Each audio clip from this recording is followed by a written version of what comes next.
یہ کہانی ایک غریب کسان کی ہے جس کا نام اکرم ہے۔ وہ ایک چھوٹی سی کٹیا میں اپنی بیوی شازیہ اور اپنے بیٹے عدنان کے ساتھ رہا کرتا تھا۔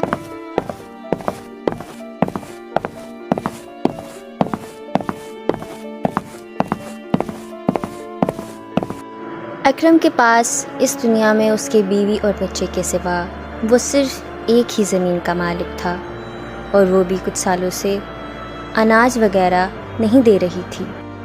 غربت کا یہ عالم آ چکا تھا کہ ان کے گھر میں 2 وقت کی روٹی کھانا بھی بہت مشکل ہو چکا تھا۔ کئی سالوں کی محنت کے باوجود بھی اکرم کو اس کی زمین سے کوئی فائدہ نہ حاصل ہوا۔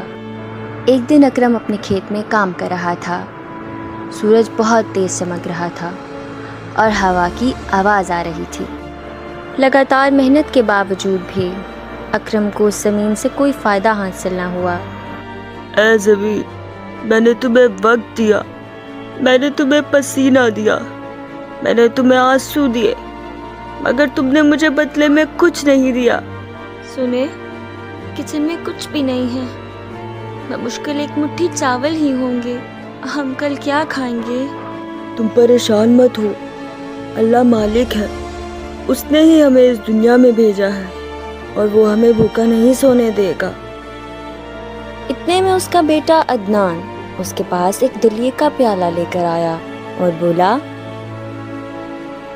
بابا، آپ کچھ کھا لیں، آپ بہت محنت کرتے ہیں، آپ بیمار نہیں ہونے چاہیے۔ میرے بیٹے، ہمارے پاس بس یہی کھانے کو ہے اور وہ بھی تم مجھے دے رہے ہو، آؤ ہم مل کر کھاتے ہیں۔ یہ سن کر شازیہ کی آنکھوں میں آنسو آ گئے۔ وہ سب مل کر بیٹھ گئے اور دلیا کھانے لگے۔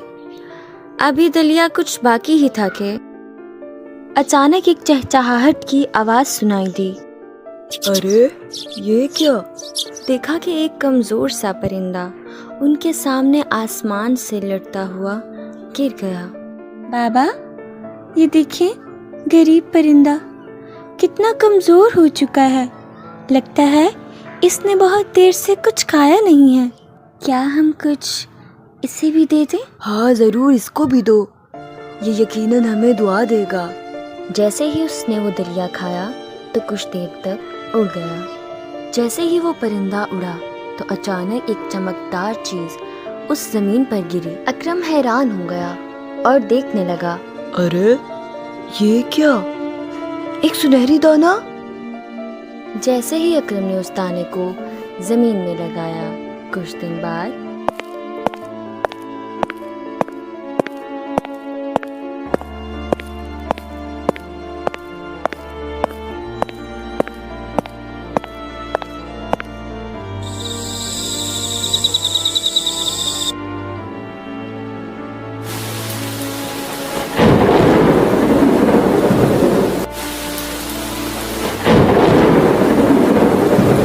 زمین میں ایک بہت اچھی فصل لگ گئی۔ اس فصل سے ملنے والے اناج کو اس نے بازار میں بیچا، جس سے اس کا بہت اچھا گزارا ہونے لگا، اور کچھ حصہ اس نے اپنے محلے داروں میں بھی تقسیم کیا اور اللہ کا شکر ادا کیا۔